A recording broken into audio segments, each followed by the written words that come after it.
Hello and welcome back to the Downforce Debrief podcast, which is a name with it's a bit of a working title again. We're probably going to rebrand it because things are changing. You may have already spotted we have got a new face here. GB is no longer doing this podcast along with us, but we have got Phil here, who is a correspondent at Top Gear. He's been a journalist for most of his career. He is a passionate F1 and MotoGP fan. So this podcast is going to be about F1 and now MotoGP. We'll try and keep it pretty even between the two. But yes, we need a new name. So let us know down in the comments what you think we should call it. Still called Downforce Debrief for now, but it doesn't really work for MotoGP.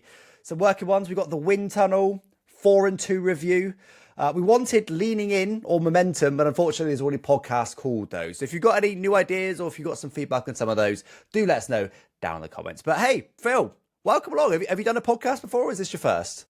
Hello, well, it's great to be here. First of all, thank you for having me. I have done podcasts before, not as exciting as this one though, definitely not. I've done some like gaming podcasts. Maybe there's some crossover. A podcast called The Back Page. Some shameless plugs for that. I also years ago I used to be an official PlayStation magazine, and we put out a monthly podcast just to sort of promote the magazine. But again, that was just a shameless shill for something else, really. So this is definitely the most exciting podcast and closest to my heart and my passion. So yeah, excited to get into it. Well, that explains, I guess, that the fancy kit. Episode 1 of a podcast, already got the proper podcast mic and the headphones and fully kitted out, ready to go. And even as you described to me in the build-up to this, the bookcase in the background to make you look intelligent, that's definitely real, isn't it? It's not papered on that one. Bit of visual interest. They're all just DVDs. It's the entire like late 90s R-rated comedies. It's the entire American Pie. All the way through to The Wedding, Bandcamp, all the spin-offs, the ones where it's only Jim's dad still left in it. And I've just got like very nice studious book fronts covering those up. Well, that's better than just like wall-to-wall like Mein Kampf or something like that. Like you're doing it right there. It could be a lot worse. Like, hang on, Phil, what is that in the background there? So I think you'd be within your rights to kick me off that podcast if I just endless copies of Mein Kampf. Yeah, like, hang on, I don't just start, Phil, but that in the background, I'll see you later, mate. You had 30 seconds on this podcast. But anyway, on that note, shall we move on to things that we actually a bit more qualified to talk about, hopefully, which is, of course, we'll start with some Formula One. Now, this last weekend, we had the Mexican Grand Prix, which was quite an interesting race. Definitely a few things to talk about. And we're still kind of getting a feel, really, for the structure of this podcast and exactly how we want to do it, other than that it's going to be F1 and MotoGP. So what we've done for now is we've got a couple of talking points. I've got a couple of talking points, and Phil's got a couple of talking points. We're going to kind of take it in turns to come up with what to talk about. So for me, for Formula One, straight away is the budget cap. Now, I'm not sure if you've seen this, Phil, but it's sort of kind of behind closed doors a little bit. That basically, normally, if all the teams were compliant with the budget cap, that would have been confirmed by now. That hasn't been confirmed, which means there is some teams, plural, that are not in conformity, apparently. Now, Aston Martin have already come out and said, yes, we were one of them, but it was a technicality. Basically, they missed a signature. They told the FIA that they'd missed this signature and it would be a couple of days late. At the end of the day, it is still a breach. They've taken a small fine for it. That's it. Move on. No more drama than that. However, there is more to this story. Now, I read a article on, I think it was on The Race or somewhere, and basically they were talking a lot like they knew which team, or maybe more than one team, that had fallen afoul of this, but weren't saying it, which is quite unusual. Normally they're like, oh, the rumour in the mill in the paddock says it's this team. So I thought that was interesting for a start. They seemed to know, but they weren't spilling the beans. But apparently it's a much more significant breach than the Aston Martin one. So it could be a proper overspend like we saw from Red Bull a couple of years ago. But we just don't know. I guess they're negotiating behind closed doors as to, you know, I think there's, I can't recall exactly, but I think basically if the team accepts the breach, I guess it's almost like an out-of-court settlement. They accept the breach and they get some slightly nicer terms because they basically go, yeah, all right, fair enough, we messed up, we'll accept this punishment. But if they don't accept it, that's when things get messy. So that's basically all we've got to go on for now. Unless, Phil, you've got some F1 Planet connections. But I've got no idea who these teams could be. And I haven't really seen any clues. I mean, I could guess just as well as anyone else could. But have you heard anything about all this stuff? Well, I haven't heard about this, but that if you think for a second that's going to stop me from weighing in and forming some opinions, so you've got another thing That's coming. what this podcast is all about. The first thing I thought of when you said, Aston Martin said that it was basically just a technicality. Isn't that what Red Bull said initially when they, got their hands wrapped for their what turned out to be quite a significant cost cap violation? And the other thing that made me think about Red Bull is that Christian Horner, quite publicly received that. Was it a £62 million payout, which is effectively the rest of his contract, right? Surely that will have some sort of cost cap repercussions for the next, was it 4 years that he was contracted to be the team principal at Red Bull? So normally, I think it's your top 5 best paid employees. I'm not sure if that includes or excludes drivers. Drivers are excluded, but I'm not sure if it's top 5 employees plus drivers or top 5 employees including drivers are excluded. So that's why Aston Martin can pay Adrian Newey reportedly, what is it, like $10 or $20 million a year, like just stupid money. And Horner will obviously be one of those people. So that actually won't affect the cost cap at all. Okay. But then wasn't Adrian Newey part of the controversy back in the 22 Red Bull cost cap situation, because they were paying him as a contractor, so they were claiming that he shouldn't count against their cost cap because he was an external contractor, but the FIA didn't like that. I'm semi-remembering this, but I also already got 7 memories, but I suppose thinking about it, that if the rule is top 5 employees, and he was technically an external contractor, well, he's just a supplier effectively to the business. So maybe that's what happened there. But I mean, surely if they went over by the number of Adrian Newey's salary, I think they would have been over by a lot more than they were. So that's true. I imagine, I do recall something similar. I think you're right. Maybe there's a bit of hoo-ha about that, but I think in the end, I think they will resolve that. So yeah, I guess time will tell with that one. The whole cost cap thing, I don't know. Is it a bit like clandestine? Should it be a little bit more transparent for the public?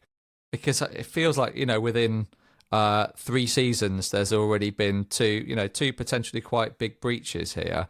Is it a bit too easy for teams to hide behind this? And, I suppose like we're seeing in the world of football with financial fair play, is this system a bit too easy to pull the wool over the FIA's eyes? And I guess the bigger problem is it even doing anything? I guess we'll probably find out next year. But if next year, with this massive rules reset, if we still get the same top 4 being the top 4, then the answer is no. I mean, it's saving the top teams probably a couple hundred million quid a year. But beyond that, you're right. Maybe it's just not worth doing, because that was always a big question mark as to whether, is it worth it? Is it worth all this complexity? Because of course it's a massively, even it's taken out the public part of it, just the FIA doing it, it's a massively complex undertaking, and so far it hasn't changed the order.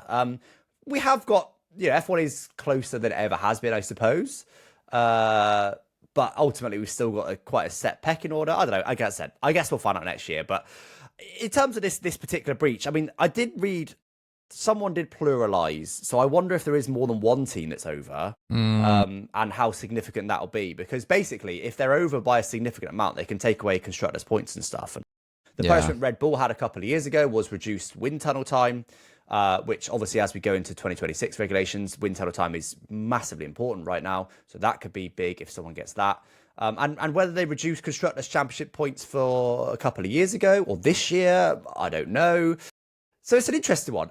We don't really know too much more than that, so I suppose we can't say too much more than that for now. But I mean, we know that it was in particular McLaren and Ferrari that were, because this is obviously last year's cost cap. So it was McLaren and Ferrari that were fighting out for the Constructors' Championship.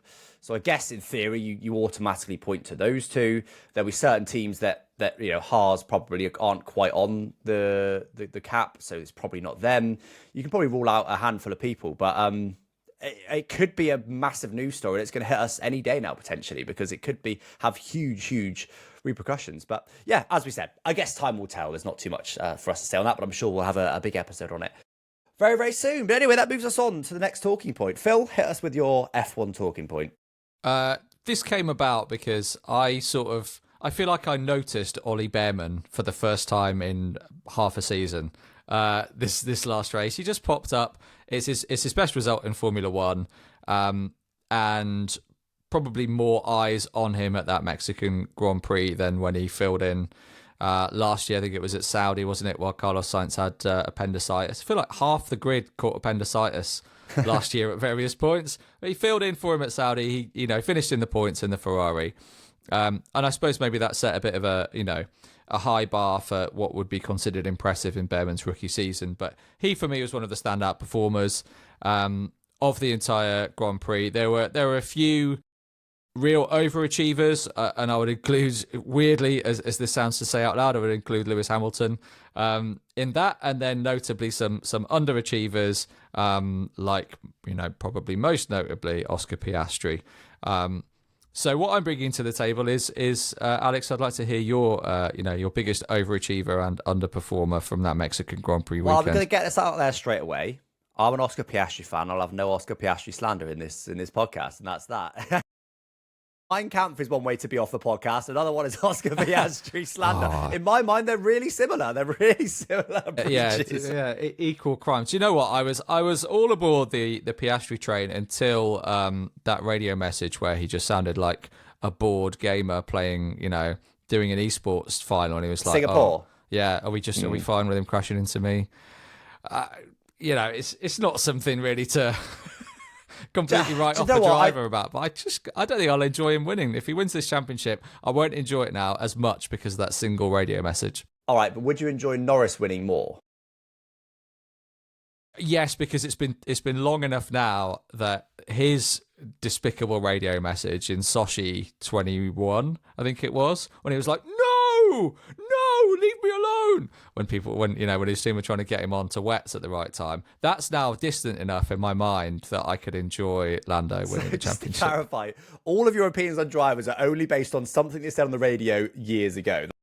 Piastri is now in your mind for the next 4 years. Piastri is, you hate him because of that one thing he said in Singapore 2025. Unless he comes out with an absolute zinger on the radio next time, which, let's face it, Oscar being Oscar is unlikely. No, whoa, here we go. I disagree with that. I actually think there was actually, I can't remember what it was. There was something in Singapore, because I did agree. In Singapore, I thought, yeah, you're sounding a bit whiny now, Oscar, mate. I understand, going against it, but you just sound like a whiny child now. But then later on, there was something he said that I was like, oh, yeah, go on, Oscar, you tell him, or something like that. I can't remember what it is, so that's the end of that conversation. But, I do think Oscar can have because I think he's a bit sassy at times, because he's so calm. Most of the time, he just sounds quite sassy, and I quite enjoy it. I don't know, but yeah, I do agree with the Singapore message. But yeah, as a Piastri fan, it's been a good season, barring a few key moments. But yeah, he seems to have reverted to 2024 Piastri at the moment, which I am not enjoying. It seemed halfway through the season, it seemed almost certain that Piastri was going to win the championship. Barring a few races where he should have beaten Lando and didn't. Overall, it was going very well, and then suddenly the last few races he's been off the boil. What I'm hoping is, having lost the championship lead now, he goes, right, let's sort this out, and really just, there's a new fire lit under him, and he just suddenly goes right, and then just, I don't know, spends all night studying the data or something to figure out what's going wrong. Or what I fear is maybe more likely is his head drops, confidence drops, and he just suddenly is back to 2024 Piastri. So, well, it's tricky, isn't it? I suppose it comes down to what has actually gone wrong. Whether it's a psychological thing, whether it's the pressure of crikey, I could actually win a drivers' championship so early in my career. He probably didn't come into this season thinking got a real good run at the championship this year. Maybe it's the psychological pressure of that. If that is the case, then maybe you're right. Maybe being P2 in the standings, suddenly just, he'll feel like he's got nothing to lose and he can just take each race as it comes and take that pressure off his shoulders. If it's something a bit more systemic within McLaren about his setup, for example, whether they're overworking, trying to find the setup to, to find the extra tenths on, a resurgent Verstappen or on Norris, who seems to have his car really dialed in this last few races. If it's that, then, overthinking leads to more overthinking, I think. So I guess without knowing what the problem is in the first place, it's hard to know how he can get himself out of this sort of downward trend and momentum. Yeah, because previously I was getting frustrated when Lando was beating him. You beat him by half a tenth in quali, and he's got a better strategy, and there was lots of reasons to be like, oh, girl, I'm annoyed you beat my guy. Last couple of races, I'm like, annoyingly, Lando's looking like he's more deserving of that championship right now because he is just outperforming him. And as much as I'd like to be, on Piastri's side and hating on Lando, unfortunately, last couple of rounds he has just been better. But yeah, in terms of other drivers, I mean, you mentioned Behrman, obviously, huge shout out to Behrman. That was an unbelievable weekend to be properly mixing it with the guys at the front, not just like, oh, whoops, I've stumbled across an incredible strategy or the rain, or it just genuinely just was up there, like holding off much faster cars, and it was just unbelievable. Held off Max Verstappen and both Mercedes, and it was obviously, I know Max got him in the end with a different strategy, but first stint he held him off, so it was unbelievable. I mean, the biggest, easiest, most obvious driver of the day that I've ever seen. He's definitely come on song second half of this season. There's no doubt about that. And you mentioned Lewis Hamilton, and I do agree. Hamilton clearly had a much better weekend than he has had for most of the season, but I think there was a few worrying signs there. Like, I wonder if there's still a bit of a barrier between, or more importantly, a lack of a barrier between Hamilton and Verstappen, because they definitely had a spicy little battle. Absolutely. And then I just wonder if his head dropped after that, because the thing is, right, okay, we'll get on to, we're going to talk about track limits in a minute, so we'll talk about it in a second, but just ignore that for now, right? Things happened. He got a penalty. At that point, he was maybe 3 or 4 seconds ahead of Behrman. He then got it to 5 seconds ahead of Behrman. And I thought, well, brilliant. Like, he's just going to be able to get that penalty away. He'll still get a podium.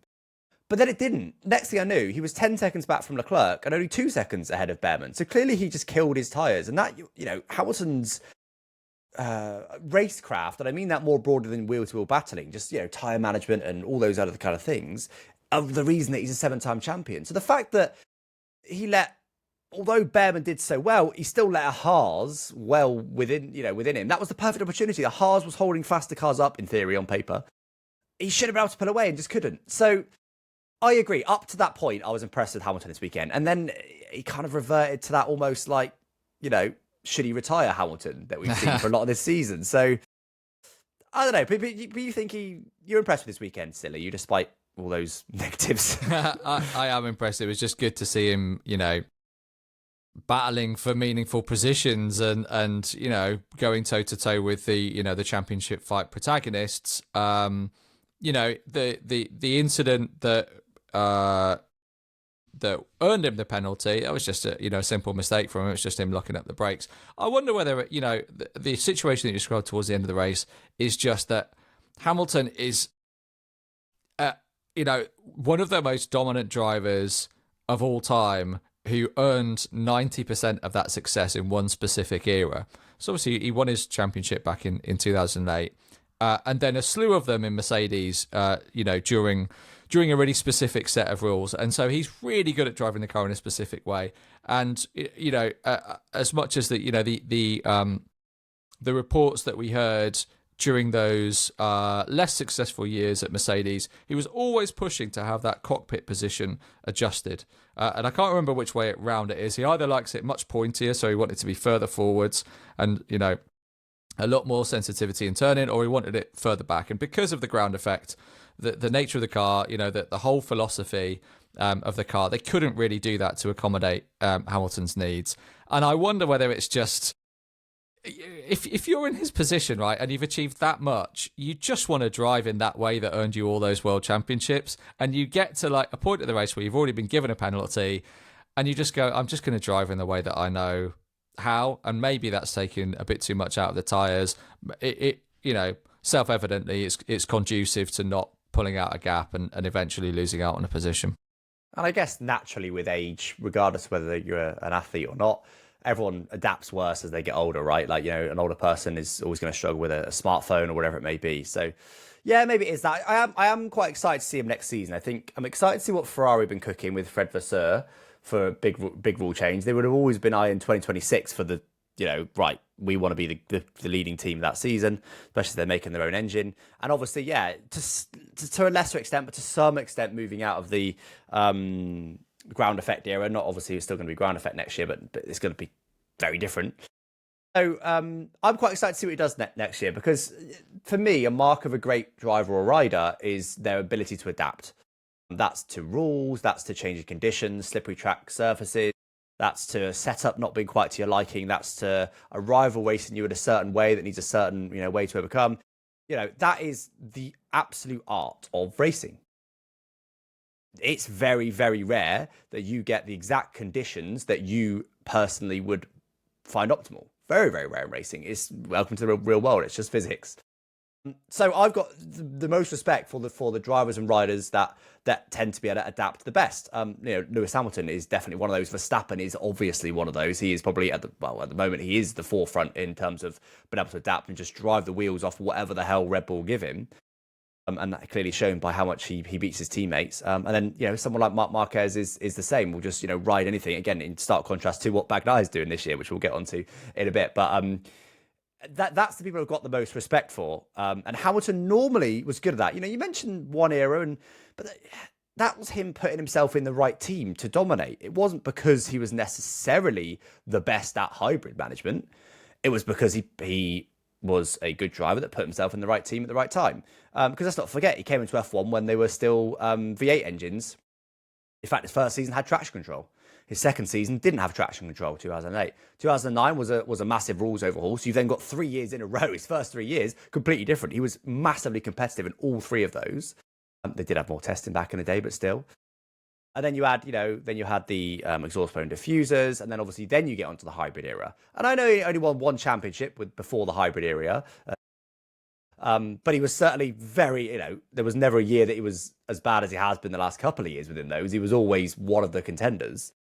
So it's interesting, yeah, because Hamilton hasn't been able to adapt to ground effect era. I think that's fair, or he genuinely just is washed now. He's just too old. I don't know. But that's why I'm excited for next year.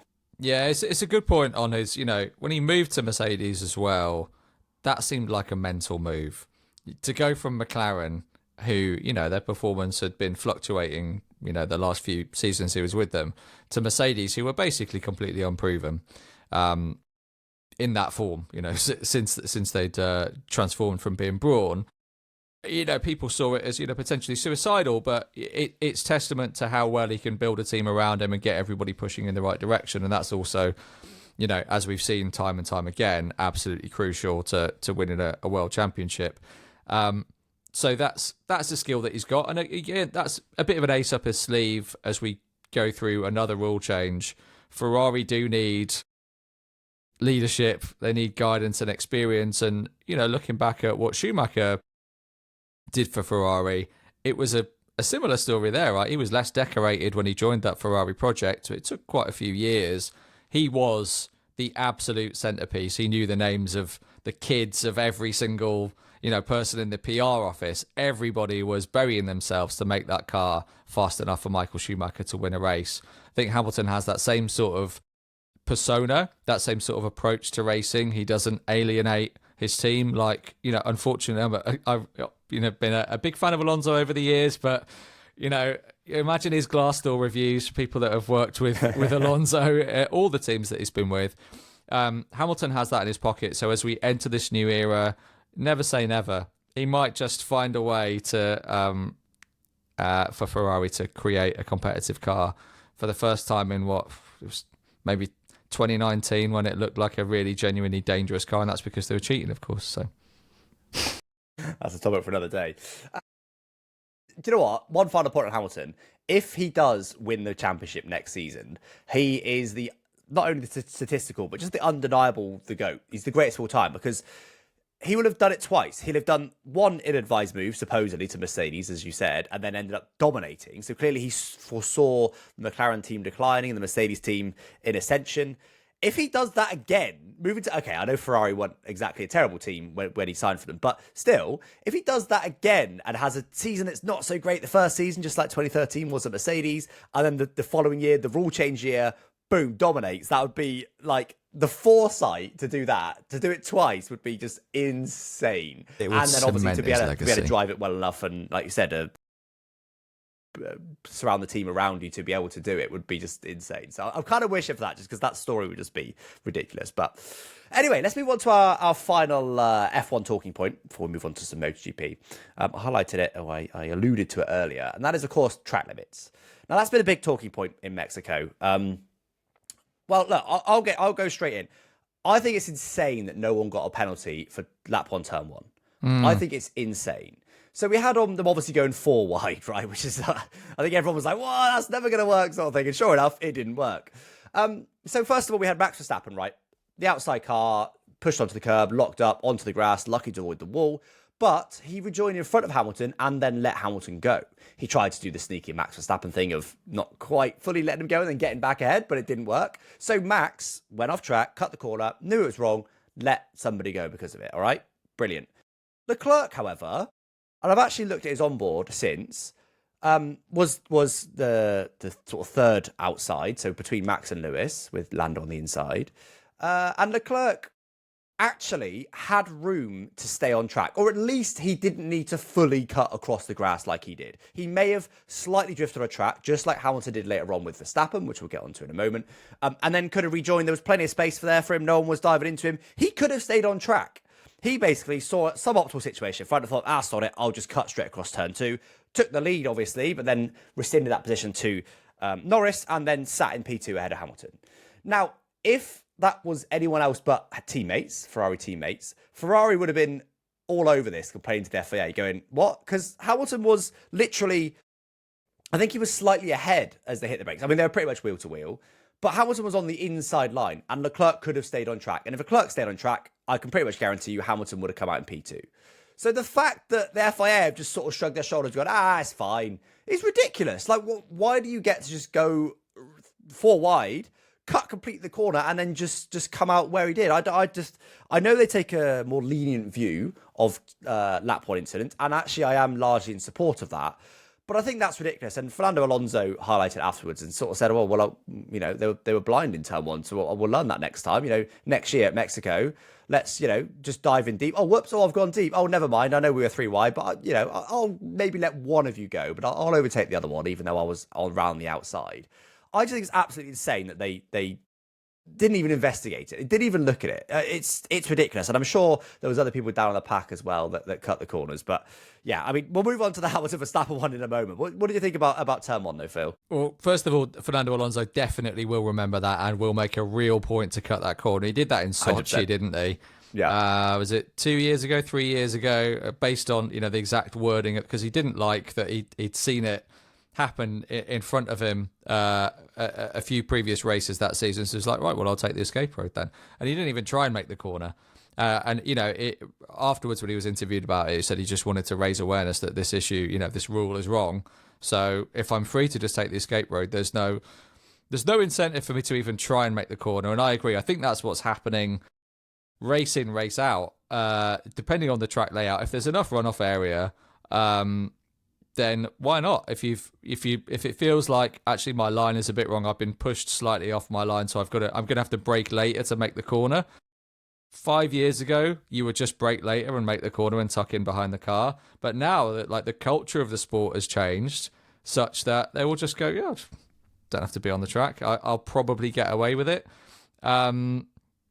Is it Max Verstappen's fault? Who's to say? I do think that he's contributed to that culture because he's been so clever about the way that he uses going off track, the way that he gives positions back and then immediately repasses, the way that he times that with DRS zones and things. Like, that's what it takes to win at all costs. But I think it creates a cultural problem. I think it was actually at Mexico where he was kicked off the podium for his tete-a-tete with Vettel. Where they were doing the same thing, basically. I think it was as far back as 2018, 19. Yeah, and I think that's just become it's become the culture of the sport now. I don't know. It feels a bit video gamey. It's what you would do in a game, isn't it? You're like, well, do you know what? If you're gonna do it like that, then I'll demonstrate how you've made me go off track, and then you can argue with your engineers and you can argue with the stewards if you want to try and make me cede the position. It's just, I don't know, it creates a bit of drama, but not necessarily the sort of drama that we want to see, which is them actually trying to make the corner together and, racing on corner exit as well. I guess it comes back to the age-old thing of, what if there was a wall there? What if there's a wall where the white line is, which is the classic thing, right? At Monaco, you just can't do that. And it's definitely a valid point. And I think that's the problem is you should look at it like that. Is that, well, if there was a wall there, X, Y, and Z would happen, right? Obviously, there isn't a wall there, which is absolutely fine. And it's safe. I'm not saying every track should be a street circuit. But I think the stewards should look at it more like that and go, well, look, if there was a wall there, well, for starters, they wouldn't have gone 4 wide. There's no way, because they know one of them is going in that wall. And if you're Max, you don't go on the outside. But, it allows them to go for it a bit more, which isn't a bad thing. We got a 4 wide. That was an insane moment. So I'm not against that. But they should just introduce a hard and fast rule. Say, look, the track limits are the track limits. Like, if there was a wall there, you wouldn't be able to do it. So we're going to add those a wall there. If you went across that, you need to drop behind whoever you're battling. Like, no questions asked. Like, I don't care if you were 4 wide or you were squeezed off. None of it matters. If there was a wall there, you'd be out of the race, mate. You're lucky to still be in the race. Get back behind him. Simple as that. I think it should be a real hard and fast rule. There should be no ifs, buts, or maybes. Because then suddenly people go, well, I don't want to go off track, or even do like a MotoGP, drop 1 position if you do that. Yeah. Like that would be huge. And suddenly, oh, hang on, we've got to be much more careful now. I'm not going to go for these huge sends on the outside that are probably not going to work out, but maybe I'll gain anyway because of track limits. People be much more careful. And I'm pretty sure if that rule existed, Leclerc wouldn't have cut the corner because he didn't have to. Max obviously didn't have a choice, but Max genuinely, with the size of his lockup, will just be happy to still be in the race. So Max would be like, yeah, fair enough. I'll drop, and did drop behind, back down to 4th. I just think it's crazy that this blatant, it's not even blatant rule breaking, but blatantly wrong situation occurred.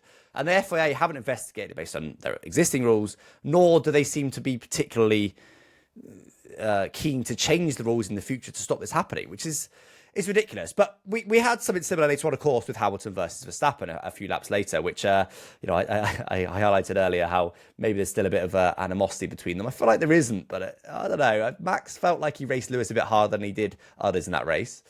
Because, yeah, Max sent it on Lewis. Whether he was ahead at the apex or not, very debatable.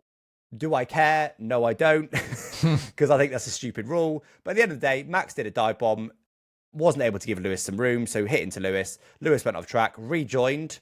I guess safely. There was no contact once he rejoined, but then he was up the inside to the next corner. Max has to jump across the grass.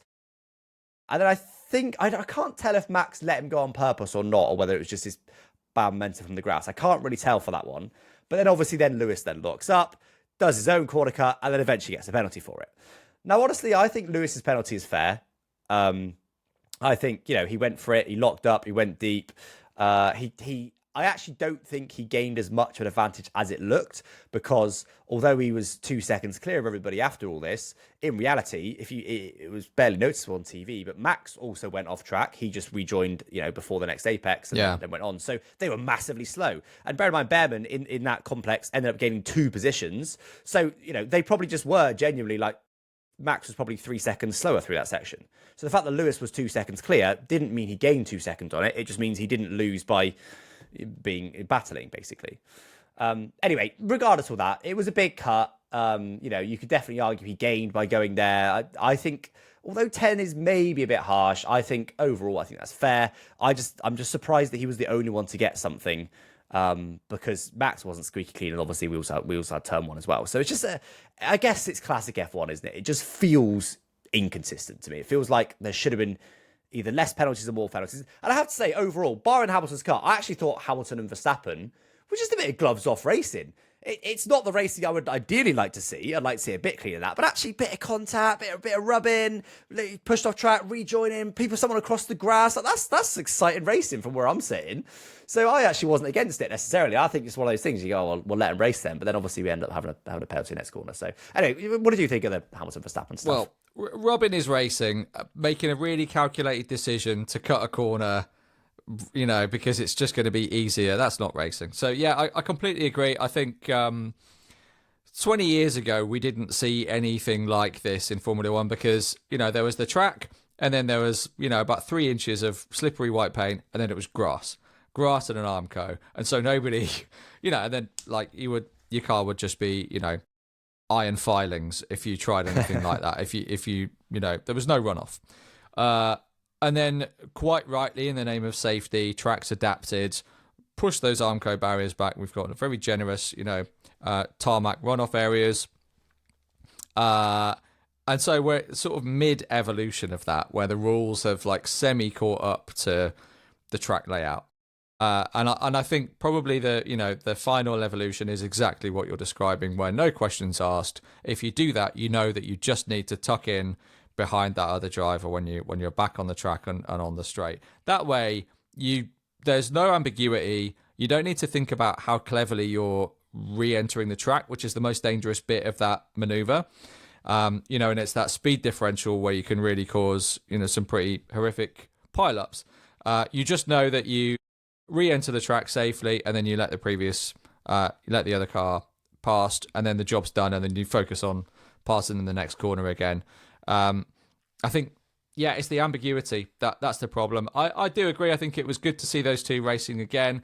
I think they just enjoy racing. I think I don't know that there's particular animosity there anymore. I think there's always been loads of respect between those two individuals, and I think they just both like the opportunity to share a track with each other and get one over on each other, because unfortunately it's been quite rare since 21. It feels like one of F1's great sort of unwritten chapters is like what happens when those two go head to head again. Maybe we'll see that after the rule changes next season, but I think they probably both just enjoyed it, and then the bloody narcs came out with their rule book and spoiled it for everyone. I gotta say, I do love them battling, particularly in 2021, because it was like very much the sort of older way of racing, and then the newer Max Verstappen style of racing. And Max isn't the only one to do it. Leclerc is actually as aggressive as Max in the way he races and stuff.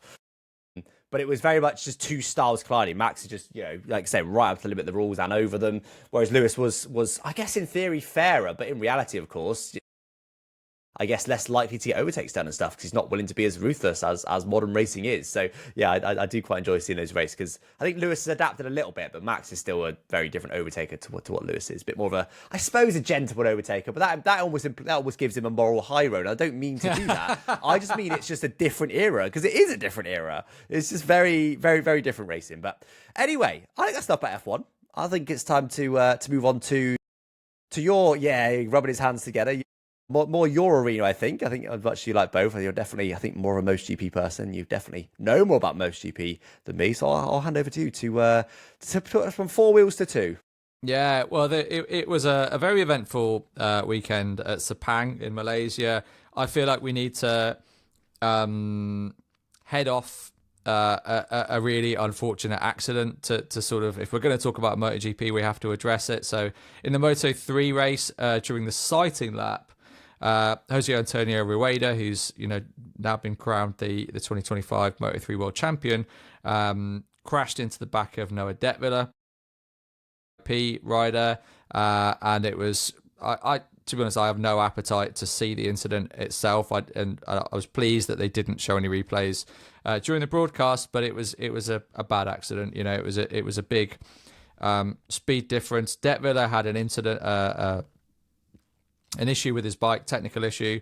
So he was actually looking to go offline and traveling very, very slowly. Angel Piqueras was on track at the same time and sort of saw this transpiring. Rueda had no time to react and just kind of careered into the back of him.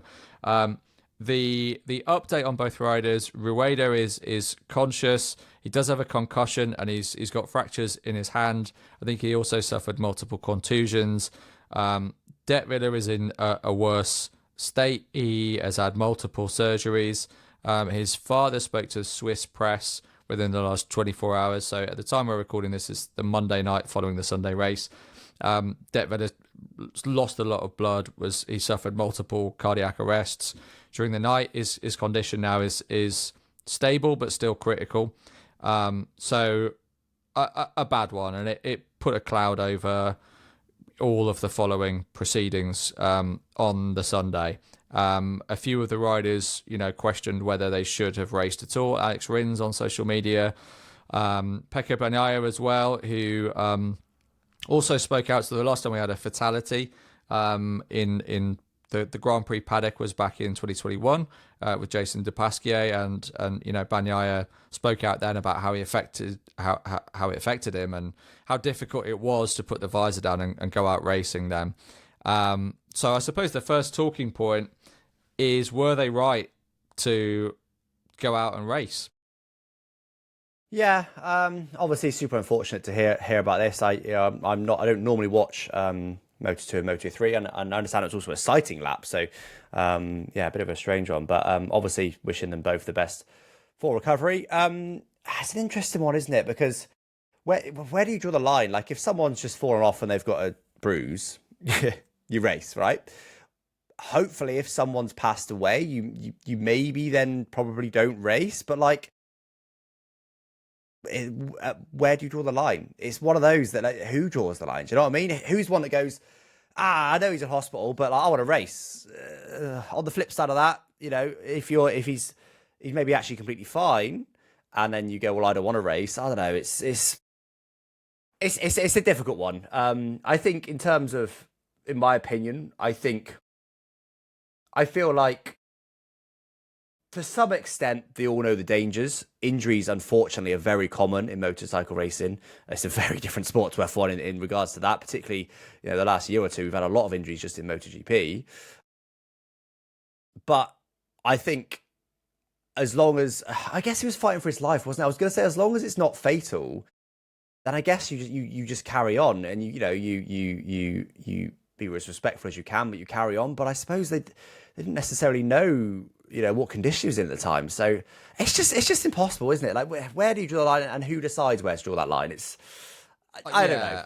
I think it's really tricky as well. I think there will even be dissent between the riders. I don't think every rider on the grid will be unified in their opinion on whether they should race or not. I think the only people really, the most valuable opinions will be those of Noah Detwiller and Jose Antonio Rueda. What will they, and fingers crossed, as you said, we do wish him a speedy recovery. Hopefully we, will be in a position where someone will ask them, going forwards, what do you think? Should the paddock race after an incident like that? I think they're the people whose opinion carries the most weight. There's also a bit of a wrinkle in this, in that because it took place during the sighting lap, the format's changed a little bit in MotoGP the last couple of years to accommodate the sprint race on the Saturday. So that means one of the practice sessions is basically just a qualifying session now. It determines whether you go through immediately into Q2 or you have to go through Q1 and qualify within the top positions that way. Now, there isn't a warm-up before the Grand Prix. There's basically just less track time in general, and particularly less track time that doesn't matter or is completely focused on getting your setup right rather than going full time attack. And some people have criticised that format change and pointed to incidents exactly like this as evidence that if they were given a bit more time, if they had a warm up, then technical issues like this would be spotted then rather than on a sighting lap. I don't know about that personally. I think if there's always going to be an element of danger. If a technical issue occurs on the track, it doesn't really matter what sort of session that takes place in. There's going to be a huge, speed difference with a bike going really slowly and other bikes going really quickly, and that's the most dangerous bit. I don't think you can really catch it just by having a warm up. That said, we've seen a lot of injuries come about as a result of the current format and riders having to go absolutely full send in practice sessions when they're still working on their bike setup, also in quali, and then also being really, really aggressive in the sprint race because you've got 11 laps to, if you're not going to overtake the bikes in front of you on those first 3 laps, then what's the point while you're in the race? So taking bigger risks than they would ordinarily. So unfortunately, it does feel like it's a bit more dangerous than it needs to be at the moment. I wouldn't want to sacrifice the spectacle of the sprint race for that, but some answers need to be found there probably. It's an interesting point because I actually think MotoGP is much stronger now with the current format. I know a lot of people are against sprints in F1, but for me, I think the sprint format works really well for MotoGP. I only probably 1 in 10, 1 in 8 races of MotoGP I watch live because I'm doing things on the weekend, but I'll normally watch it on catch up. subscribe to MotoGP directly, so I can just watch it whenever I want, which is brilliant. It means when it's a sprint weekend, it's not like I'm tied. Oh, it means I've now got to watch. I actually don't normally watch quali, but Q1, Q2, sprint, and race, it ends up being quite a lot. And if F1's on as well, it's loads of your time over the weekend, which is great if you haven't got anything to do. But if you're busy, it's a lot of commitment. But as I don't watch it live, I love it because it means I can maybe wake up on a Sunday morning, or this weekend it was obviously in Malaysia, so it's Saturday morning, and I've got something to watch while I'm in bed. Just getting used to waking up to the day, and I've got something to watch, or whatever it may be. Just whatever works for me. There's more to watch, and I really like the format. It is an interesting point about injuries, and I guess whether the injuries are caused by the format. It's a definitely fair point that the riders have to push harder in more sessions now than they used to. What I will say is, though, I think the injuries, at least in MotoGP, and in fact, I guess maybe you'll know because you watch Moto3 and Moto2, whether there's more injuries there as well. Or I guess they don't have a sprint, do they, in the other ones, so it's not relevant. Yeah, anyway, no sprints in the other categories. Yeah, sorry. So my main point was that I think it's more about how technical the bikes are these days. You've got the ride height devices, which I know are being banned soon. You've got the aero, which I know is being reduced soon. And obviously you've got all the electronics. And what it means is we have seen on multiple occasions where the ride height device has failed or not come up, and they've ended up crashing into somebody because that's failed, or they've lost a wing and it's that much harder to ride, or whatever it may be.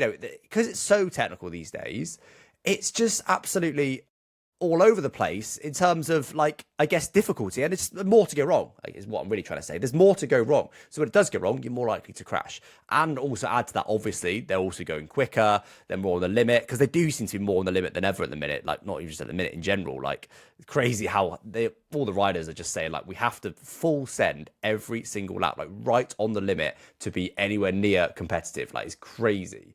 So I think that's actually a bigger issue than necessarily the format in terms of the injuries. But I mean, do you share that opinion, or what do you think? I think it's a good point. I think the old bikes were pretty dangerous in a different way. You were just high side. There was nothing to stop you wheeling out of a corner. There was nothing to stop the back end going absolutely mental if you put too much traction down. So you would high side, and that was that would be where the big injuries would occur. And the skill was in obviously managing all of those forces, and really, really gentle on the throttle. Now, at least you would know, right? If I'm a bit too optimistic on the throttle on corner exit, there's a danger that I could high side. If your ride height device goes, or if one of the electronic aids fails, which I don't think has happened very often, but ride height devices have been an issue. Pecco's went in the sprint race and he still managed to win it. We'll get onto that. You don't know that that's coming until you're in the corner and your bike isn't functioning properly. And at that point, it's a bit like Vinales in, I want to say 2020 or so, when his brakes failed at the Red Bull ring and he just had to hop off his bike. Yeah, I saw that recently. That's so scary. Literally at like 200k or something, he just jumps off his bike. It's so weird. So, that's what a technical failure looks like. You don't know until it's too late, and you just have to kind of, abort the bike. So I think as well, we're in such a strange era of MotoGP where we're sort of at the dawn of the aero era. I mean, Ducati have been putting front wings on their fairings for a good, getting on for 10 years now. I think it's 2016 or 17 they first started to put those wings on, but it's been 2 or 3 years now since the focus in development has really been the aero parts. So we're basically still at ground zero. We're like we can still see the invention of fire, over our shoulder, and that's causing crazy fluctuations in team performance, rider performance, and unfortunately, some crazy incidents as well with technical anomalies on the bikes too. That leads us quite nicely, from the perils of the modern era back to the perils of 10 years ago, because, I think probably when any MotoGP fan thinks of Sepang, they think of a particular incident between two particular riders. It's 10 years now since Rossi and Marquez came together on that corner. MotoGP put out a documentary called Sepang Clash 10 years on. And at the risk of sparking, maybe the fiercest debate and maybe one of the most, over talked about in MotoGP, it is worth talking about as well, isn't it? What did you make of the doc, Alex? Did it shine any new light on the incident? Well, I mean, it wouldn't be a new MotoGP podcast without bringing up Rossi versus Marquez, would it? Yeah. No, but it's a fair point because obviously, they. In fact, I literally said before this, I said, you mentioned about bringing this up, and I was like, I don't know, it's just so over talked about, like, should we just not? But then they brought out the doc, and I was like, well, they brought it up, so all right, let's talk about it. It's interesting, right? So I've been a Marc Marquez fan since he's been in MotoGP, because I think he's 2 months younger than me. So he's just there just to highlight, here's what you could have achieved in life. Multiple world champion, like the best at your craft. And then there's me doing this. So, yeah, I mean, I'm a big Marc Marquez fan, always have been. I mean, he attracted me in from day one with his insane riding style. When he first came in, the amount his bike was moving about and stuff and was still quick, it's just ridiculous, right? Obviously, I always say it's a spectacle just to watch him ride on his own, let alone with everyone else and all he's achieved. So, okay, I'm a Marc Marquez fan, right? That'll put the I guess put it into context. But I don't know. So I watched his doc. I actually really enjoyed it. I mean, I know Pecco came out and said, "Oh, I'm not sure about bringing this up," but obviously we know he's VR46 Academy, so obviously I guess he's always gonna be sick of all this stuff, but I liked it because there was some behind the scenes stuff there that I hadn't seen before. First of all, it's good just to get a reminder of what happened the race before, because obviously MotoGP themselves made it. There was all the actual video footage of the actual racing in there, which I really liked. I liked them showing, although I found it slightly odd, it was mostly in English and there was bits that were just in Spanish, which is fine because I know MotoGP is largely Spanish and Italian. But I found it weird it didn't do subtitles, despite the fact most of it was in English. So anyway, I turned on the YouTube subtitles and then I could understand. But the behind the scenes stuff, what Rossi's team was saying while it was happening and what Rossi said when he very first came back into the garage and what Rossi and Mark said to each other when the first moment they walked into that steward's room, all these little bits that we presumably didn't know before. I certainly didn't know before. I find it really, really interesting. But yeah, more broadly though, in terms of this rivalry, I think it was just two obviously massive egos, two superstars of MotoGP. Rossi owned MotoGP at the time. You got this new kid coming in, suddenly dominating, seemingly the new Rossi. Obviously, Rossi's never going to take too kindly to it. I don't believe that Mark was necessarily trying to stop Rossi winning. I think they're both good at mind games. I think that Mark is more subtle with it. Rossi is a bit more in your face with the mind games. Hence, he came out in that Malaysian Grand Prix 10 years ago in the press conference, Thursday press conference, boom. I think Mark is trying to stop me winning the championship. Like, explosive. No one even asked him. Just like, classic Rossi, right? Which is brilliant. But then I do think maybe that Mark was in the race because of that. Was maybe messing with him a little bit. Maybe fighting him a bit harder than he otherwise would have done if he didn't say that. But to me, that is a Rossi misstep, not a Mark misstep, because Rossi is the one that came out and said it also publicly and put the heat on supposedly on Marquez and stuff, and supposedly saying that in Phillip Island that Mark was trying to help Lorenzo, despite the fact that Mark overtook Lorenzo on the last lap to win the race. Why the hell would he do that if he wants Lorenzo to win the championship? That makes no sense. He would have just stayed in front of Rossi, but behind Jorge. So, yeah, I think it was mostly in Rossi's head. But with the egos involved, you can see how that happened. And then I think in the race, obviously, Marcus raced more aggressively, but Rossi did kick him. I mean, it was pretty clear from the helicopter shot. He did kick him. Did he mean to make him crash? Not necessarily. He was obviously a bit hot-headed under the helmet, frustrated what was going on, was saying, bugger off, Mark. Like, come on, like, especially what he's accused him of. And then lost his head and kicked him. And to me, got the right punishment. It was all Rossi. It was all Rossi's doing. Okay, be annoyed that some guys seemingly get involved. But what he did Mark didn't make him kick him. Rossi made himself start from the back of the grid and put the final nail in his championship coffin. I think Rossi is far more to blame than Mark in all this. I don't think Mark's innocent. Rossi is far more to blame, but as I said, I am a Mark fan. So I don't know if you are a bigger fan of one or the other, Phil, but what do you think of it all? Well, just in the interest of balance, we should point out that Rossi's, I don't know if he would still stand by this, but Rossi's comment at the time was that he was shaking his leg loose because he became entangled in the corner. So it wasn't a deliberate kicking motion to kick him off the bike. He was just trying to, And why did they become entangled? Valentino. How did that happen? Yeah, I mean, to be honest, I agree. I think it was a block pass. I think he wanted to run him out wide because he'd lost his head, and then Mark leaned on him because Mark was racing him harder than he would other riders. I think it's as simple as that. I don't believe that Mark was part of some pro-Spanish conspiracy to make sure that a Spanish rider won the championship. You know, you look at the rest of Marquez's career, there's never been a moment where it's looked like he's had a preference who finishes above him. Anybody that finishes in front of him is a problem. So I can't really see that he would care particularly whether Lorenzo or Rossi won the championship. I think he just wanted to race Rossi harder because Rossi was the establishment and Mark, you know, was the new kid on the block that wanted to turn up and say, this is all mine now. Look at me, I'm the captain now, basically.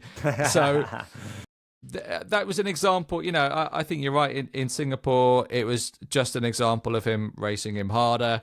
Rossi's head went in that moment. He thought, right, I'm going to block past you, then I'm going to send you right off the track. And in a moment of madness, it looked a lot like he kicked him. We'll never know categorically. We've only got the footage that we've got. It looked a lot like he kicked him. Had he not done that, had he have just accepted the position that he was in, or even finished one position behind Marquez, could have probably still turned up at Valencia and won that championship, cemented his position. I think what hurts Rossi's legacy even more than that one incident is that he doesn't seem to have let it go. He's not congratulated Marquez on coming back from injury, on winning this championship in 2025. That hurts his legacy more than a single kick.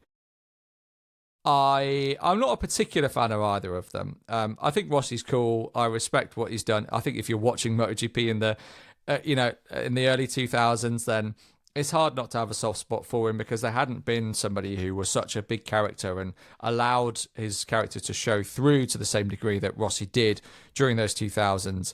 But at the same time, you know, he put some really hard moves on Sete Gibernau, on Casey Stoner over the years, of the like that Marquez has put on riders during his career that's made me go, I don't know about this guy. I think Marquez, he rides on the edge, like whether that's him on the track in a practice session on a Friday or whether that's him next to any other rider in any other situation. And if it means that the two of them might go down, then he'll probably take that risk. It's just all he knows. And he's had so much positive reinforcement. You know, he's one of the most successful MotoGP riders of all time. So why wouldn't he continue to ride in that style? I think he's also changed the sport, partly for the better. You know, we've seen riders like Fermin Aldeguer this weekend, like pick the bike up when he'd crashed. He'd crashed. You look away for a second, you'd be like, well, Aldeguer's crashed. That's a shame. And then you look back at the TV and Aldeguer's back on his bike. You're like, yeah, crazy. Well, what's happened there? That's the Marquez effect, I think. The Some other Mark effect, saves are ridiculous over the years. Like when he was the only one doing it, and he's like, "Oh, we know he's down," but he's down for like 3 seconds, and then suddenly he's not down. You're like, "What? How?" He just finds a way to just pop the, you know, crazy. He's got 200 kilos of pushing force in his knee, and he'll just pop the bike back up. You see Acosta do that. Somebody did an incredible save in the Moto3 race as well. Who was it? I can't remember. But one of the riders, they were skidding along for like 3-4 seconds and then just managed to save it again. That's part of Marquez's legacy, is that riders are a bit more used to riding on the edge, going like elbow down, so they've got that extra bit of feel for when they do lose the front, and then they can pop it back up. I think the other side of Marquez's legacy is that, you know, you watch those Moto3 races, you watch the Red Bull rookies, you watch Junior GP, they are taking absolute chunks out of each other. And I think it's hard to look past Marquez as a benchmark for that. He's made the racing more aggressive. I think Marquez has been quite lucky not to cause more injuries to himself and also to other riders around him. So, am I a particular fan of either of them? Not really. I respect what they've done. I don't really care whether Rossi kicked him or not back in 10 years ago in Sepang. I think the rivalry is really good for the sport, and maybe that's something that we're missing a little bit now, because everyone loves each other and are either brothers with each other or just have way too much respect to speak out and go, do you know what, screw that guy, he was well out of line. I think Pedro Acosta is the only one who seems to have that about him, where he actively wants to piss people off and cause a bit of a ruckus. I agree. What was it? It wasn't Pecco. What was it? Was it Pecco and Jorge? They were saying like it's a friendly championship. Like we haven't really got a rivalry, and I agree. We are missing that real spicy rivalry. That's definitely brings sport alive when you have those proper rivalries. But I do think just briefly going back to 2015. I think at the time, although I was a Marquez fan, I had a lot of respect for Rossi. The undeniable GOAT at the time. And I was cheering for him to win that championship, to win the 10th. Would be absolutely incredible. I wanted him to win that. And then I saw that and it kind of, I lost a lot of respect for him in that and his response to it. And as you said, his complete inability to let it go. I don't just mean immediately, I mean now. Literally was it early this year that he did a podcast and was still bitter about it? And you're like, Valentino, like it's been 10 years, bro. And and we see like Prost or someone like that, right? Like old school F1 and had huge rivalries. And now they come out and they always say, you know what, like I've matured. I look back now and think, X, Y, and Z, and I've got a lot of respect for them. And, they completely changed their tune once they're out of it for a few years. And that just hasn't happened to Valentino. He's still bitter about it, which is absolutely crazy. But it's bizarre. Like, he's got so much going on in his life. He's a really successful GT3 driver. He's one of the most successful MotoGP riders of all time. He's got multiple business ventures. He's got his own monster flavour. Like, I don't know why he can't seem to let this one thing go. It's a shame. Yeah, it's absolutely crazy, and I did lose a lot of respect for him. I do still respect him, but I it's like, okay, I see who you really are now, and I did watch MotoGP before Marquez was in, but I wasn't as close to the sport and stuff. And now I hear rumors about that Rossi used to get first dibs on the tires and things like that. Like, the tires weren't necessarily that equal at the time, and they'd find the best one and give that to Valentino, and there's things like that. I'm like, okay, he earned that respect. But you sort of look back and think, okay, I wonder what I also don't know about MotoGP at the time. But like I said, I do respect him, but maybe not as much as I would if he was a bit more respectful, put it that way, in that title fight. But anyway, moving on to my talking point about MotoGP, which is the fluctuating rider form in general. Now, obviously, Pecco is chief of this. Now, I've said I'm a Marquez fan. I know Phil is a bit more of a Pecco fan, so we've got some Ducati rivalry there. Obviously, Pecco, chief of this, right? Like his form this season has, I mean, for the most part, been terrible. Let's be honest. But then randomly, will just go on and dominate a race. It's especially the last few. It's been very, very strange. And actually, I remember you said to me, because me and Phil, we met early this year, and we've been exchanging messages ever since on MotoGP. Normally on the Sunday after a MotoGP race, we'll have a little debrief, which I guess is where this podcast came from. And I remember after he won, which one was it? A couple of races ago, that he dominated Motegi.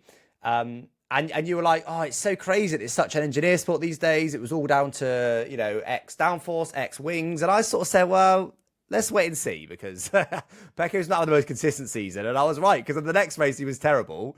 And then the race after that, Sepang, where suddenly he's on pole and, comfortably winning the sprint and not so good in the Grand Prix, but still, like, clearly much closer to where he should be. Like, crazy form. But to be honest, I want to talk a bit more broadly about just generally fluctuating rider form in MotoGP. A comment I found fascinating from Pecco, from Phillip Island, was that after the sprint, right, he finished last bar the not the best test rider. Well, he might be a great test rider, not the best racer, Michele Pirro, right? He was the only person he beat, which is like, it's not good. And then in the Grand Prix, he eventually went down. But his excuse for going down was, I decided I didn't want to finish last in this race, so I pushed over the limit. To me, that is really telling of, I don't know, Pecco's mentality this year, and why Ducati have sometimes come out and said, look, Pecco just needs to sort his life out. Because, hello? Like, MotoGP, we mentioned it earlier, is a sport these days where you have to push over the limit, and you have to be skirting that limit right on the absolute limit of what is possible at all times to be competitive. And then Pecco comes out and said, oh, so I decided to actually push the limit to not have a terrible result. Like, is that why he's been going wrong this whole time? I know it's not as simple as that, obviously, but that to me was a very strange admission. He should always be pushing to the limit. And don't get me wrong, Mark in the past has pushed over the limit and crashed too much, and other riders have done the same this year. I just found that very strange. And I wonder if that's a part of the fluctuating form, in particular of Pecco, but of all riders. And it just comes down to that confidence. And because these days you have to push so close to the limit, if you're missing just a tiny bit of confidence, unless you're an alien like Marquez, which you may disagree. Pecco is not. Pecco is not Marquez's level. Then where you can always push the limit, or Verstappen, you can always push the limit. If Pecco's not that, and he hasn't got the confidence, well, he just can't get to where you need to be these days to be competitive in MotoGP. There's a lot of thoughts there. Yeah. Yeah, I mean, ultimately, the genesis of this podcast, right, it comes down to one question that you asked me on WhatsApp months ago, which was, is Pecco really this bang average, right? And that's one of the... something I'd say, yeah. It's one of the talking points of the season. It's such an enigma. On the point of, is he just not pushing hard enough? I'd say a good counter point here is Joan Mir. He's a rider who knows nothing else on that Honda but pushing beyond the limit, and as a result has retired from more races than he's finished. And just recently, it's great to see him back on the podium. He's managed to get 2 third places this season, and nobody's worked harder to get back on the podium than inexplicable 2020 world champion Joan Mir. It's great, but that's what happens. If you're on a bike and you don't have the feeling and you keep pushing over the limit, you will just keep crashing. So generally what most riders who aren't Joan Mir will do is that they back off a little bit. There'll be a little bit less lean angle. They'll trail brake a little bit less. They'll wait for the bike to line up a little bit more on corner exit before they squirt the throttle down. And they work their way to the back. If you don't have the setup there, you lose your way with the setup, then you see yourself, falling further backwards. I think we've seen that with the KTMs. And I think to the bigger point, the way that bikes are being developed in MotoGP at the moment, there's been so much discussion about the GP25 versus the GP24, for example. There are effectively 4 factory KTMs on the grid as well. There's the Tech 3 team and the factory team. They're swapping and changing parts every race, a bit less so now in the second half of the season in the flyaways, but through most of the European leg, you looked at those 4 KTMs and they looked like 4 different bikes. They had different aero boxes on the back. They had different ground effect bits of the fairing on the sides, little variations on the front as well. So that's a huge part of why riders' forms are fluctuating, because they're trying to find not just what's the basic, the old school settings, parameters like suspension softness or tire choice or, the brake disc size. What's the best combination of that for me? But they've got too many options, it feels like, in order to assemble these bikes. So the GP25 isn't really one bike. They're all individual prototypes, just all of the factory machinery. And for Pecco, I wonder if it's been a matter of just having simply too many choices, and they've been making more and more extreme swings this way and that as the results have been getting worse, being a bit more desperate to find a breakthrough in setup, and he's just got less and less confidence. He's got no feel. Pecco's riding style is really, he makes up a lot of his lap time under braking, and he likes quite a bit of movement on the rear as he's braking. And a lot of his complaint about the GP25 this year is that he hasn't had that feeling under braking, and it's kind of been on rails. Ordinarily that sounds quite good, but Pecco likes to create a bit of angle. If you can't do that, if you can't do the thing that usually makes you fast, you're going to lose confidence, and you could either ride around and like Pecco has been doing and go to the capacity of that setup, or you can keep pushing like Joan Mir has been doing and keep crashing out of races. And in the end, Pecco's ended up doing a bit of both. He's retired from quite a few races himself this year. Then he's also gone on and had one extremely dominant weekend at Motegi. Who knows? He might have even won in Singapore this weekend. He was managing his tyre, as he says. He saw that Alex Marquez was about 0.7, 0.8 up the road from him. He saw that Marquez's bike was moving around quite a bit, so he felt confident that he looked after his tyres a bit better than Alex. As it turned out, that wasn't true because his tyre had a puncture. And that was it. That was the end of his race. But it's utterly perplexing, but I think it's a side effect of the way that the bikes are being developed at the moment, and the fact that each one of these factory machines is an individual prototype for each rider. Yeah, it's an interesting point, and that's exactly why I wanted to ask you the question, because, like I said, you've got that better depth of knowledge of me on MotoGP. So basically what you're saying is, almost comes back to what we were saying earlier, that the bikes are so complex these days that there's more parts to play around with. There's more, like, rewind 10 years, there wasn't any aero parts to chop and change, really. So now you've got ride height devices, you've got aero parts, you've got obviously then all the traditional bike stuff as well, electronics as well. And there's just too many variables almost that it's, I guess, easier to get lost in that. But still doesn't really explain why at one weekend he would be dominant and the next weekend he'd be terrible. That's too much of a swing for Pecco in particular for that to be explained by. Small fluctuations, yes, that makes sense. But big fluctuations, I don't know, it still seems so odd to me. And at the end of the day, I don't think any of that matters. I think MotoGP is MotoGP. At the end of the day, they want the best results. Maybe the teams are making mistakes by chopping and changing too much, but that's the team's choice along with the rider.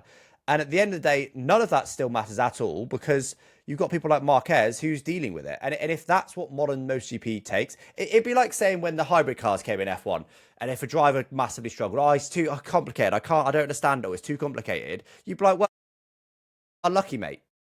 You're going to be slow then, because welcome to the new era. Do you know what I mean? So if the modern MotoGP era is complex and setups are more complicated than ever and parts are more complicated than ever, if you want to be a factory rider, that is what it is. Failing that, go to Gresini and get a year old bike. I mean, I don't think Pecco would be too keen for that, but I would guarantee you that if he had a GP24 all year, he would be surely a lot better than he is on the GP25.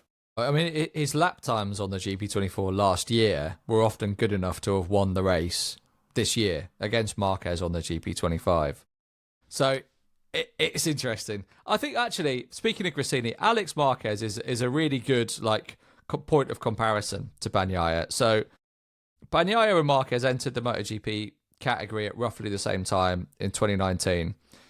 Bagnaia built up slowly. He wasn't like a child prodigy as he came through the junior formulas. He had a couple of fairly promising seasons at Pramac.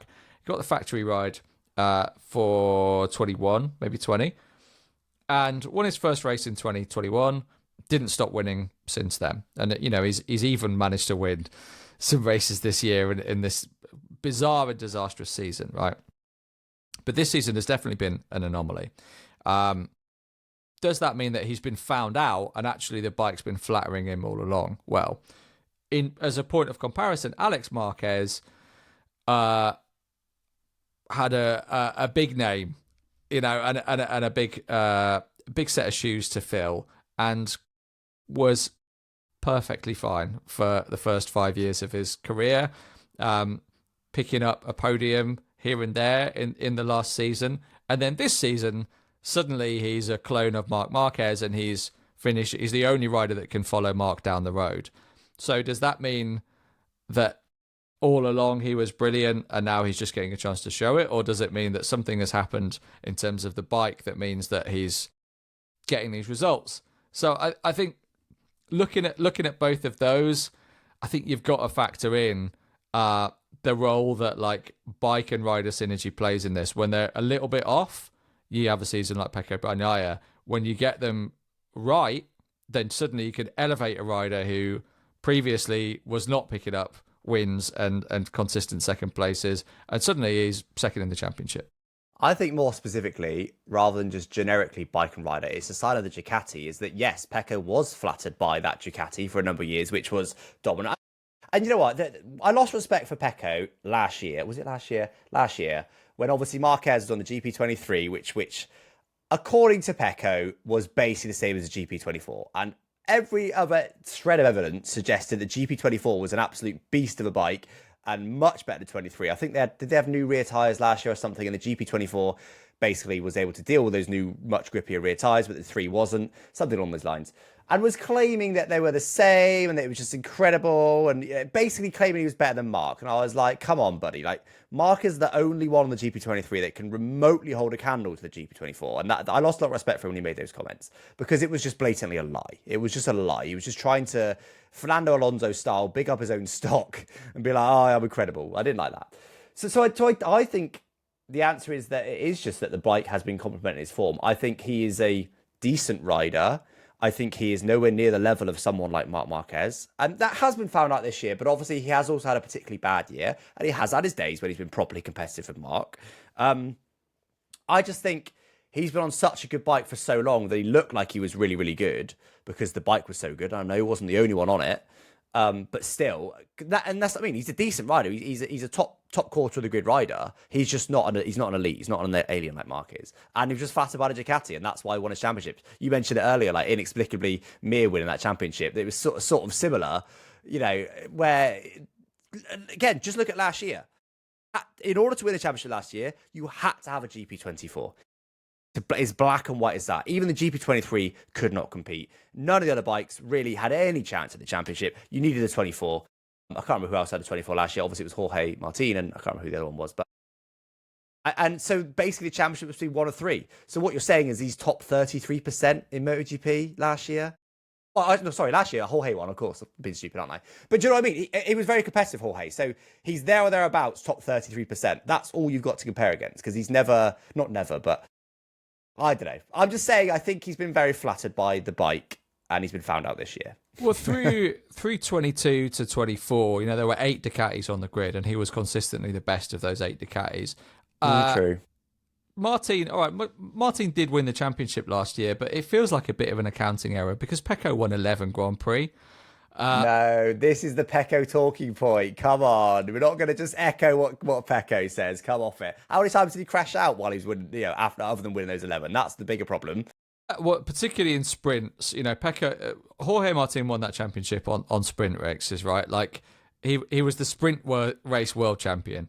Pecco had an incredible season. Like in Grand Prix alone, he would have wiped the floor if only those points counted. But unfortunately for him, sprint race points count as well. So he narrowly lost that championship. He does have a tendency to crash out from the lead. He also had like a weird crash in Sepang that basically did for him in the championship, where he went in, he just clipped a little bit too much inside apex on that really awful like left-hand hairpin at the beginning of sector 2. He's got it in him to crash at crucial moments, but he was up against a lot of Ducatis and a lot of really talented riders. Like, look at what Marco Bezzecchi's been doing this season on the Aprilia. He was on, equal hardware with Bezzecchi for part of those Ducati years and still found a way to come out top. So I think it's a stretch to say that he's just been kind of an average rider that's found himself on the best hardware because he's also beaten Fabio Quartararo while Quartararo was still able to fight for wins on that Yamaha. I think he's proven himself against a good number of riders, including Marquez, while Marquez was on a GP23 that was capable of winning races, while Marquez was on a Honda that was capable of winning races. He's beaten his teammates each year until this one season. So I think he's got a bit more about him than just kind of a lucky rider that's just like, oh, blimey, I'm on the factory Ducati. Turns out this is... Oh, how did that happen? Like he's a kid that won a wish. This is as you can tell, this is going to be a debate that's going to rumble. Team Mark versus Team Pecco. But look, you do make some fair point. I don't think he's literally average. Like I said, I think he's top quarter of the grid. So I know he's decent. I just like, you mentioned there sprints. Yeah, but that year MotoGP I think it was the first year, was it, that they had sprints every race? Like, that was always in the rules. It wasn't a surprise. It wasn't a complete weird anomaly. Like, that was what it was. And Jorge Martin played the rules better than Pecco. Pecco is also terrible at following and front tire pressures and stuff. He is absolutely abysmal at that. And honestly, it frustrates hell at me. It seems to be only Marc Marquez knows, and I don't know why no one else has really seemed to pick up on this. You've got to put one on Pecco, because if you get ahead of him, that's it. You've won. And I know it's not as simple as that. Sometimes he's able to save his tyres well and come back and stuff, but generally speaking, and this includes his championship years, he's been terrible in sprints and terrible at following. And that's two, in modern MotoGP, that's two pretty big missing parts of your armour, missing parts of the world champion, alien playbook that someone like Marquez would have, or whoever else, or Jorge Martin even, would have. I don't know. We'll see. I am excited for next year. I mean, hopefully he's able to come back to, because he has been below where he should be this year. There's no doubt about that. So I hope that whatever's been going wrong this year is fixed next year. And I guess only time will tell. But I did just touch on the front tire pressures there, and I know that's one of your talking points. So come on, Phil, hit us with what you think about this. Absolutely. Well, it happened again this weekend with Fermin Aldeguer. It's been a recurring theme throughout the season that you'll get a result that seems quite interesting in a season where otherwise it's been like which of the Marquez brothers finished in which order for most of the, not been the most scintillating season of MotoGP, but every now and again you'd be like, oh, Maverick Vinales has got a bit of pace. He might get on the, oh, did you like that? Did you? He's excited. Well, blah, blah, blah, blah. No, we've deleted that because of some minor infringement with their tyre pressure. So the rule is that the front tyre needs to be no lower than 1.8 bars for 60% of a Grand Prix or 30% of a sprint race. If it is found to be lower than that, so there are sensors on the bike reporting back to the tyre manufacturer at a rate of about once every second through those races. If they spend less than 30% of the sprint or more than 60% of the Grand Prix under that tyre pressure, then they're given a penalty. The standard is 8 seconds, which is generally enough to absolutely bollocks up your race. And that's Fermin Aldeguer was the most recent victim of that in Malaysia. Super hot track. I think the track temperature was in the 50s, so you can see why they might have argued it was an honest mistake. Fermin's crew chief as well is Frankie Carcetti, who is one of the most legendary kind of venerable crew chiefs around. I don't think he would send him out there, deliberately putting him at risk with dodgy front tire pressure. This rule exists because previously teams were taking bigger and bigger risks with super, super low front tire pressures for loads more edge grip. But ultimately, if you run it too low, then you compromise the structure and ultimately the safety of the tyre. So MotoGP felt that they needed to implement some sort of measure to stop teams taking this risk. I don't think this is the answer, because it just means you watch a race and you go, oh, that was brilliant. I'm so pleased to see that result and that particular rider. That came right out of the blue. And then you check on, on the internet a few hours later and you go, oh, no, that exciting thing, that never happened. Alex Marquez got it instead. Well, and worse still, just to highlight for those that maybe don't watch MotoGP as close as we do, is that the front tyre pressure is very heavily affected by how close you are to the rider in front. And that is the key problem here. Is that I think it's actually percentage of laps, isn't it, rather than actual time percentage? Because I think at least the riders, I think, track it on a lap by lap basis. Yeah. So, but basically, if you're following a rider in front very closely, your tyre pressure will go up. If you've got no one in front of you, it will go down. Basically, if you're on pole and you're expected to run away with it, you will set your pressure to be in clear air, 1.8 bar. If you then get in traffic, you may be at, I don't know what it would go up to, 1.92 bar. I don't know exactly the changes, but obviously it doesn't matter because you're still over the minimum. Not a problem. You'll be slower, but it's not really a problem. However, if, like happened to Fermin, you expect to be in traffic, you might set it to be, again, I'm making these numbers up, 1.7 bar, which would be 1.7 bar in clear air, but you're going to be in traffic because you're in the middle of the pack, so will be 1.8 bar or above for basically the entire race. However, Fermin accidentally ended up in clear air. He was like, what was he? Was he third? But just happened to be in clear air, like just nobody was in front of him. So his tyre pressure went down and it was illegal, which is, I just think, I've got a pretty clear opinion on this on this rule, which is that it's insane. I don't know why they're doing it like this. I get that the need for a minimum tyre pressure, I do. But why the hell have they done it like this? It makes no sense to me whatsoever. And I don't know why MotoGP are not fixing it. I mean, F1's also got minimum tyre pressure rules. Just do it so that when they leave the garage, it's got to be X, X temperature as well to stop them, hyperheating the tyres or whatever and making it cheating. So making sure it's ambient temperature, your pressure has to be at least this when you leave the garage. That's it. Off you go.